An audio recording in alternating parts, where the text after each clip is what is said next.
ஒரு 500 பேருக்கு meals with sweet இன்னைக்கு மத்தியானத்துக்குள்ள டெலிவரி பண்ண முடியுமா? 500 பேருக்கு சமைக்கலாம் விஷயமே இல்லை. ஆனால் மதியத்துக்குள்ளே கொஞ்சம் கஷ்டம்ண்ணே. நீங்கள் முன்னாடியே சொல்லியிருக்கலாம்ல. காலையில் ஆரம்பிச்சிருந்தேன்னா மதியத்துக்குள்ளே கொடுத்துருப்பேன். இல்லப்பா, இன்னைக்கு மத்தியானம் ஆசிரமத்தில் நோட் புக் கொடுத்த ஃபங்க்ஷன் வேற ஹோட்டல் சொல்லி வச்சிருந்தேன். லாஸ்ட் மினிட்ல சொதப்பிட்டேன். தலைவர் வேற வராரு. ஆசிரமத்தில் சாப்பாடு கொடுக்கன்னு வேற வாக்கு கொடுத்துருக்கேன்.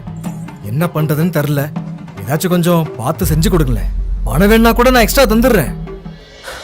பணத்துக்காக நான் சொல்லலைண்ணே. ஏற்கனவே நீங்கள் குழந்தைங்களுக்கு நோட்டு புக்கெலாம் கொடுத்து ஒரு நல்ல விஷயம் பண்ணுறீங்க. அதை தாண்டி சாப்பாடும் போடுறீங்க. இப்போது சாப்பாடு போட முடியல, நோட்டு புக்கு மட்டும்தான் கொடுக்குறேன்னா வேணாம் சொல்லுவாங்க ஸ்கூலில். ஆனால் நீங்கள் அப்படி சொல்லாமல் கொடுத்தவங்க காப்பாற்றணும்னு நினைக்கிறீங்கல்ல. உங்களுக்காகவும் அந்த குழந்தைகளுக்காகவும் நான் பண்ணித்தரேன்.